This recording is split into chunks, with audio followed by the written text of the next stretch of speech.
ಒಂದು ದಿನ ಊಟ ಮಾಡುವಂಥ ಸಂದರ್ಭದಲ್ಲಿ ಒಂದು ಚಪಾತಿಗೆ ಸ್ವಲ್ಪ ಪಲ್ಯ ಕಡಿಮೆ ಆಯಿತು ಅಂಥೇಳಿ ತನ್ನ ಸ್ನೇಹಿತನಿಗೆ ತನ್ನ ಪಕ್ಕದಲ್ಲೇ ಇದ್ದಂಥ ಚಾಕುನ ಚುಚ್ಚಿ ಕೊಲೆ ಮಾಡಿದಂಥ ಘಟನೆನ ಕೇಳಿದ್ದೆ.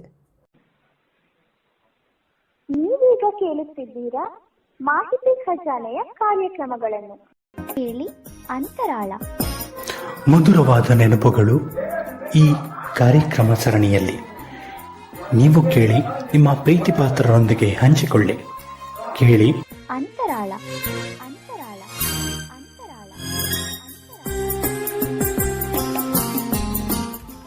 ಇನ್ನು ಹೆಚ್ಚು ಉಪಯುಕ್ತ ಮಾಹಿತಿಯನ್ನು ನಮ್ಮ ಯೂಟ್ಯೂಬ್ ವಾಹಿನಿಯಿಂದ ಏನಾದರೂ ನಿರೀಕ್ಷಿಸುತ್ತಿದ್ದೀರಾ? ನಿರೀಕ್ಷಿಸಿದಲ್ಲಿ ಬೆಲ್ ಐಕಾನ್ ಅನ್ನು ಕ್ಲಿಕ್ ಮಾಡುವುದರ ಮೂಲಕ ಸಬ್ಸ್ಕ್ರೈಬ್ ಆಗಿ.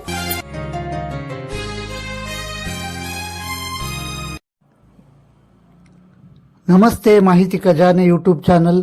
ನಾನು ನಿಮ್ಮ ಗೆಳೆಯ ಗುರುಸ್ವಾಮಿ. ಸ್ನೇಹಿತರೆ, ಪ್ರತಿ ವಾರದಂತೆ ನಾವು ಅಂತರಾಳ ಕಾರ್ಯಕ್ರಮವನ್ನು ನಡೆಸ್ತಾ ಬರ್ತಾ ಇದ್ದೀವಿ. ಇವತ್ತು ನಾನು ಒಂದು ಹೊಸ ವಿಷಯವನ್ನು ನಿಮಗೆ ಪ್ರಸ್ತುತಪಡಿಸಲಿಕ್ಕೆ ಅಂತ ಬಂದಿದ್ದೀನಿ. ಹಾಗಾದರೆ ಹೆಚ್ಚು ತಡ ಮಾಡದೆ ಇಂದಿನ ಈ ಕಾರ್ಯಕ್ರಮವನ್ನು ಶುರು ಮಾಡೋಣ. ಸ್ನೇಹಿತರೆ, ನಾನು ಈ ಕಾರ್ಯಕ್ರಮಕ್ಕೆ ಮತ್ತೊಮ್ಮೆ ನಿಮ್ಮೆಲ್ಲರನ್ನು ಸ್ವಾಗತಿಸ್ತಾ ಇದ್ದೇನೆ. ಇವತ್ತಿನ ವಿಷಯ ಕೋಪ. ಈ ಕೋಪ ಅಂದ್ರೇನು, ಯಾಕೆ ಬರುತ್ತೆ ಅಂತ ನಾವು ನೋಡೋದಾದರೆ, ಯಾವುದಾದ್ರೂ ನಮಗೆ ಬೇಡವಾದ ಘಟನೆಗಳು ಘಟಿಸಿದಾಗ ಅಥವಾ ಬೇಡವಾದ ವಿಷಯ ನಮ್ಮ ಮುಂದೆ ಬಂದಾಗ ಅಥವಾ ನಮಗೆ ಯಾರೋ ಅನ್ಯಾಯ ಮಾಡ್ತಾ ಇದ್ದಾರೆ ಅಥವಾ ತೊಂದರೆ ಕೊಡ್ತಾ ಇದ್ದಾರೆ, ಈ ಎಲ್ಲ ವಿಷಯಗಳು ನಮ್ಮ ಮುಂದೆ ಕಣ್ಮುಂದೆ ಬಂದಾಗ ಕೋಪ ಸಹಜವಾಗಿ ಬರುತ್ತೆ. ಈ ಕೋಪ ಬರೋದಕ್ಕೆ ಕಾರಣ ಏನಪ್ಪ ಅಂತಂದರೆ, ನಾವು ಕೂಡ ಆಹಾರ ಪದ್ಧತಿಯಲ್ಲಿ ಉಪ್ಪು, ಹುಳಿ, ಖಾರ ಎಲ್ಲ ಅಂಶಗಳನ್ನು ಹೊಂದಿರತಕ್ಕಂಥ ಆಹಾರವನ್ನು ಸೇವನೆ ಮಾಡೋದ್ರಿಂದ ಮನುಷ್ಯನಲ್ಲಿ ಇರಬೇಕಾದ ಸಹಜ ಗುಣಗಳಲ್ಲಿ ಕೋಪನೂ ಕೂಡ ಒಂದು. ಆದರೆ ಕೋಪ ಒಳ್ಳೆಯದಾ ಕೆಟ್ಟದ್ದಾ ಅಂತ ಯೋಚನೆ ಮಾಡಿದಾಗ ಇದಕ್ಕೂ ಕೂಡ ಎರಡು ಮುಖಗಳಿವೆ. ಒಂದು ಪ್ರೀತಿಯಿಂದ ಕೋಪ ಮಾಡಿಕೊಳ್ಳೋದು, ಇನ್ನೊಂದು ಅನಗತ್ಯ ವಿಚಾರಗಳು ಅಥವಾ ಅನಗತ್ಯ ಬೇಡವಾದಂತಹ ಘಟನೆಗಳಿಗೆ ಕೋಪ ಮಾಡ್ಕೊಳ್ಳೋದಾಗಿರುತ್ತೆ. ಯಾವ ಥರ ಪ್ರೀತಿಯ ಕೋಪ ಅಂದರೆ ಯಾವ ಥರ? ಸಾಮಾನ್ಯ ಪೋಷಕರು ತಮ್ಮ ಮಕ್ಕಳು ಭವಿಷ್ಯದಲ್ಲಿ ಉದ್ಧಾರ ಆಗಲಿ, ನಮ್ಮ ಮಕ್ಕಳು ಸಮಾಜಕ್ಕೆ ಒಬ್ಬ ಒಳ್ಳೆಯ ವ್ಯಕ್ತಿ ಆಗಲಿ, ಅವನ ಕಾಲ ಮೇಲೆ ಅವನು ನಿಲ್ಲಿ ಅಂತ ಯಾವಾಗಲೂ ಓದು ಓದು ಅಂತ ಹೇಳ್ತಾನೆ ಇರ್ತಾರೆ. ಅದು ಕೆಲವು ಮಕ್ಕಳಿಗೆ ಬೋರ್ ಅನಿಸ್ಬೋದು. ಬಟ್ ಯಾಕೆ ಅವರು ಕೋಪ ಮಾಡ್ಕೊಂಡು ಹೇಳ್ತಾರೆ ಅಂತಂದರೆ, ಅದರ ಹಿಂದೆ ಕಾಳಜಿ ಇರುತ್ತೆ. ಕೆಲವ್ರಿಗೆ ಏನಪ್ಪ ಇದು ಹೇಳದ್ದೇ ಹೇಳ್ತಾರೆ, ಪದೇ ಪದೇ ಪದೇ ನಮಗೆ ಫ್ರೀಯಾಗಿ ಬಿಡಲ್ಲ, ಹಾಗೆ ಹೀಗೆ ಅಂತ ಆಲೋಚನೆ ಮಾಡೋದು ಇದೆ. ಖಂಡಿತ ಸರಿ. 24 ಗಂಟೆ ಯಾರು ಕೂಡ ಬೆನ್ನಿಗೆ ಪುಸ್ತಕ ಕಟ್ಕೊಂಡಿರೋಕ್ಕಾಗಲ್ಲ. ಆಟ, ಪಾಠ, ಕಲಿಕೆ ಎಲ್ಲನೂ ಸಾಗಬೇಕಾಗುತ್ತೆ. ಆಗ ನಾವೇನು ಮಾಡ್ತೀವಿ, ಕೆಲವು ಸಾರಿ ಪಾಠಕ್ಕಿಂತ ಆಟಗಳಲ್ಲೇ ಹೆಚ್ಚು ಕಾಲ ಕಳೀಬೇಕು ಅಂತ ಅನಿಸ್ಬಿಡುತ್ತೆ. ಆಗ ಪೋಷಕರಾದವ್ರು ಏನು ಮಾಡ್ತಾರೆ, ಯಾಕೋ ಇವನು ದಾರಿ ತಪ್ತಾ ಇದ್ದಾನೆ, ಯಾಕೋ ಇವನು ಪಾಠ ಕಲಿಯೋದ್ರಲ್ಲಿ ಸ್ವಲ್ಪ ಆಸಕ್ತಿ ಕಡಿಮೆ ಆಗಿದೆ, ಆ ವಿಚಾರಕ್ಕೆ ಪೋಷಕರು ಬೈಯೋದಿದೆ. ಇನ್ನು ಒಂದು ಕಾಲೇಜ್ ಲೆವೆಲ್ನ ಮಕ್ಕಳಿಗೆ ಪೋಷಕರು ಅವಾಗವಾಗ ಬುದ್ಧಿ ಮಾತು ಹೇಳ್ತಾ ಇರ್ತಾರೆ. ಅದು ಕೋಪದಲ್ಲೇ ಹೇಳ್ತಾರೆ. ಯಾಕೆ ಅಂತಂದರೆ, ಈ PUC ಏನು ಬರ್ತಾರೆ, ಪದವಿ ಪೂರ್ವ ಶಿಕ್ಷಣದಲ್ಲಿ ದಾರಿ ತಪ್ಪುವಂಥ ಸಾಧ್ಯತೆಗಳೇ ಹೆಚ್ಚಾಗಿರುತ್ತೆ. ಯಾಕೆ ಅಂತಂದರೆ, ಯೌವನಾವಸ್ಥೆಗೆ ಕಾಲಿಟ್ಟಿರ್ತಕ್ಕಂಥ ಒಂದು ಅವಸ್ಥೆ ಆಗಿರೋದ್ರಿಂದ ಅಲ್ಲಿ ಜಾಗರೂಕರಾಗಿರಬೇಕು ಮಕ್ಕಳು. ಜಾಗರೂಕತೆಯಿಂದ ಬೇರೆ ದಿಕ್ಕಿನಲ್ಲಿ ಸಾಗಿದ್ರೆ ಮಕ್ಕಳು ಹಾಳಾಗ್ತಾರೆ, ದುರಭ್ಯಾಸಗಳನ್ನ ಕಲಿತಾರೆ, ದುರ್ನಡತೆ ಕಲ್ತ್ಕೋತಾರೆ ಅನ್ನೋ ವಿಚಾರಕ್ಕೆ ಪೋಷಕರಿಗೆ ಭಯದಿಂದ ಅವರು ಕೋಪದಲ್ಲಿ ತಮ್ಮ ಮಕ್ಕಳನ್ನ ನಿಯಂತ್ರಣ ಮಾಡುವಂಥ ಪ್ರಯತ್ನ ಮಾಡ್ತಾ ಇರ್ತಾರೆ. ಇದು ಒಂದಾಯಿತು. ಇನ್ನು ಕಚೇರಿಗಳಲ್ಲಿ ಕೆಲಸ ಮಾಡ್ತಾ ಇರ್ತಕ್ಕಂಥ ಉದ್ಯೋಗಿಗಳಿಗೆ ಒತ್ತಡ ತುಂಬ ಜಾಸ್ತಿ ಇರುತ್ತೆ. ಆಗ ಮೇಲಾಧಿಕಾರಿಗಳು ಇನ್ನೂ ಕೆಲಸ ಆಗಿಲ್ವಾ, ಯಾಕೆ ಮಾಡಲಿಲ್ಲ, ಹಾಗೆ ಹೀಗೆ ಅಂತ ಕೋಪಿಸ್ಕೋತಾರೆ. ಇದು ಸ್ವಲ್ಪ ಅನಗತ್ಯ ಅನಿಸುತ್ತೆ. ಯಾಕೆ ಅಂತಂದರೆ ಒತ್ತಡದಲ್ಲಿ ಕೆಲಸ ಮಾಡೋದ್ರಿಂದ ತಪ್ಪುಗಳು ಜಾಸ್ತಿ ಆಗುತ್ತೆ ಮತ್ತು ಅವಘಡಗಳು ಕೂಡ ಸಂಭವಿಸ್ಬೋದು. ಹಾಗಾಗಿ ಕೋಪದಿಂದ ನಾವು ಇನ್ನೊಬ್ಬರ ಮೇಲೆ ರೇಗಿ ಕೆಲಸ ಮಾಡಿಸೋದಕ್ಕಿಂತ ಪ್ರೀತಿಯಿಂದ ಅವ್ರಿಗೆ ಕೆಲಸ ಹೇಳಿದ್ರೆ ಖಂಡಿತ ಅವ್ರಿಗೆ ಒತ್ತಡ ಕಡಿಮೆಯಾಗಿ ಕೆಲಸನೂ ಸರಾಗವಾಗಿ ಯಾವುದೇ ಅವಾಂತರಗಳಿಲ್ಲದೇ ನಡೆಯತಕ್ಕಂಥ ಸಾಧ್ಯತೆ ಹೆಚ್ಚು.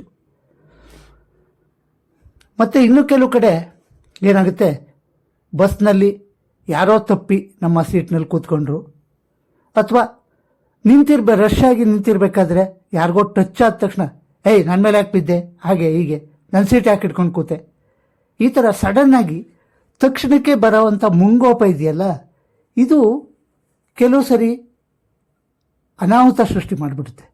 ಯಾಕೆಂದರೆ ಸಣ್ಣ ಕೋಪದಲ್ಲಿ ಶುರುವಾದಂಥ ಜಗಳ ಒಡೆದಾಟ ಬಡದಾಟ ಕೈಕಾಲು ಮುರ್ಕೊಂಡು ಕೊನೆಗೆ ಕೊಲೆಯಲ್ಲೂ ಕೂಡ ಅಂತ್ಯ ಆಗಿರುವಂಥ ಎಷ್ಟೋ ಘಟನೆಗಳನ್ನ ನಾವು ಮಾಧ್ಯಮಗಳಲ್ಲಿ ನೋಡ್ತಾ ಇರ್ತೀವಿ, ಕೇಳ್ತಾ ಇರ್ತೀವಿ.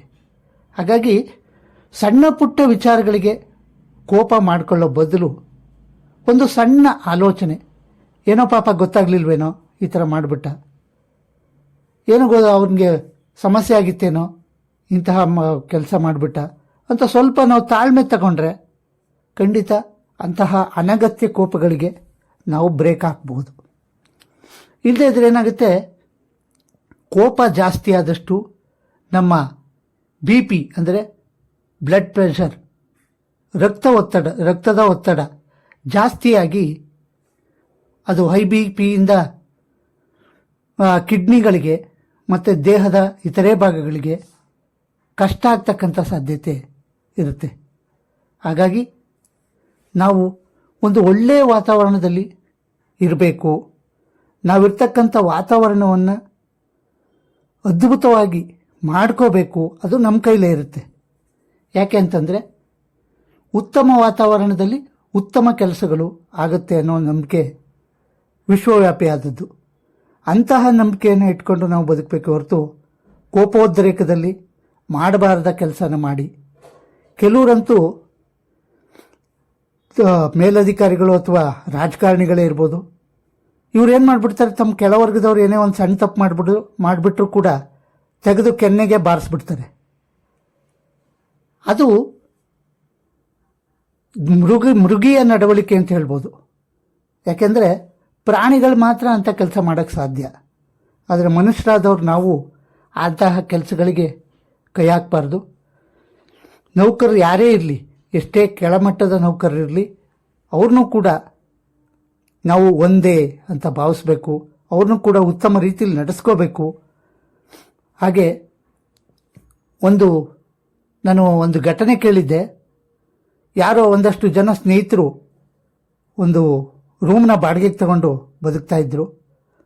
ಬದುಕ್ತಾ ಇರಬೇಕಾದ್ರೆ ಒಂದು ದಿನ ಊಟ ಮಾಡುವಂಥ ಸಂದರ್ಭದಲ್ಲಿ ಒಂದು ಚಪಾತಿಗೆ ಸ್ವಲ್ಪ ಪಲ್ಯ ಕಡಿಮೆ ಆಯಿತು ಅಂಥೇಳಿ ತನ್ನ ಸ್ನೇಹಿತನಿಗೆ ತನ್ನ ಪಕ್ಕದಲ್ಲೇ ಇದ್ದಂಥ ಚಾಕುನ ಚುಚ್ಚಿ ಕೊಲೆ ಮಾಡಿದಂಥ ಘಟನೆನ ಕೇಳಿದ್ದೆ.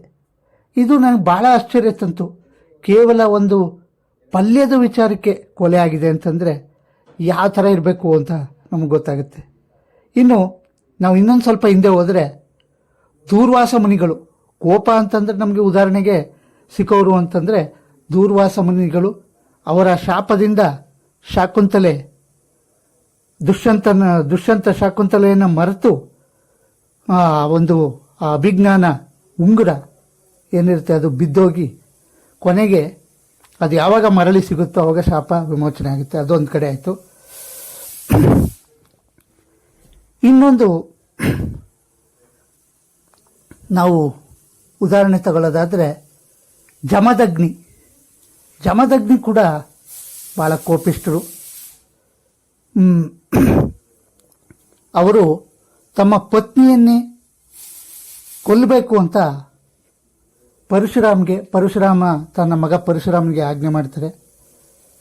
ಇದೆಲ್ಲ ಉದಾಹರಣೆಗಳಿಂದ ನಮ್ಗೆ ಏನು ತೋರಿಸುತ್ತೆ ಅಂತಂದರೆ, ಕೋಪ ಅಂತಕ್ಕಂಥದ್ದು ಎಷ್ಟು ಕೆಟ್ಟದ್ದು, ಕೋಪದಿಂದ ಏನೆಲ್ಲ ಅನಾಹುತಗಳು ಸಂಭವಿಸ್ತವೆ, ಕೋಪದಿಂದ ನಾವು ಏನೇನು ಕಳ್ಕೋಬೇಕಾಗತ್ತೆ, ಇದೆಲ್ಲನೂ ಕೂಡ ನಾವು ಆಲೋಚನೆ ಮಾಡಬೇಕಾಗುತ್ತೆ.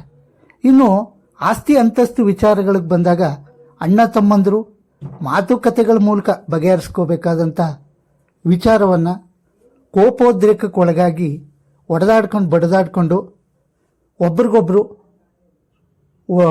ಒಂದು ಕೊಲ್ಕೊಳ್ಳೋ ಅಂಥ ಕೆಲಸವನ್ನು ಮಾಡ್ತಾರೆ. ಹಾಗಾಗಿ ಒಂದು ಸಣ್ಣ ಮಾತುಕತೆಯಲ್ಲಿ ಬಗೆಹರಿಬೇಕಾದಂಥ ಸಮಸ್ಯೆ ಕೊಲೆಯಲ್ಲಿ ಅಂತ್ಯವಾಗುತ್ತೆ. ಹಾಗಾಗೋದು ಬೇಡ ಅಂತಂದರೆ ನಮ್ಮನ್ನು ನಾವು ತಾಳ್ಮೆಗೆ ತಂದ್ಕೋಬೇಕು, ಕೋಪನ ನಿಯಂತ್ರಣಕ್ಕೆ ತಂದ್ಕೋಬೇಕು. ಅದಕ್ಕಾಗಿ ಅನೇಕ ಯೋಗಗಳಿದೆ, ಧ್ಯಾನ ಇದೆ. ಇವೆಲ್ಲವನ್ನು ಉಪಯೋಗಿಸ್ಕೊಂಡು ಕೋಪನ ನಿಯಂತ್ರಣಕ್ಕೆ ತಗೊಂಡಾಗ ಮಾತ್ರ ನಾವು ನಿಜವಾದ ಮಾನವರಾಗ್ತೀವಿ. ಇಲ್ಲ ಅಂತಂದರೆ ಕಾಡು ಮೃಗಗಳಿಗೂ ನಮಗೂ ಯಾವುದೇ ವ್ಯತ್ಯಾಸವಿರಲ್ಲ. ಹಾಗಾಗಿ ಕೋಪನ ಆದಷ್ಟು ತಾಳ್ಮೆಯಿಂದ ನಿಯಂತ್ರಿಸಬೇಕು ಅಂತ ಹೇಳ್ತಾ ನಾನು ಇಂದಿನ ಈ ಕಾರ್ಯಕ್ರಮವನ್ನು ಮುಕ್ತಾಯ ಮಾಡ್ತಿದ್ದೇನೆ. ಮತ್ತೊಂದು ಸಂಚಿಕೆಯಲ್ಲಿ ತಮ್ಮೆಲ್ಲರನ್ನು ಭೇಟಿಯಾಗ್ತೀನಿ. ಧನ್ಯವಾದಗಳು.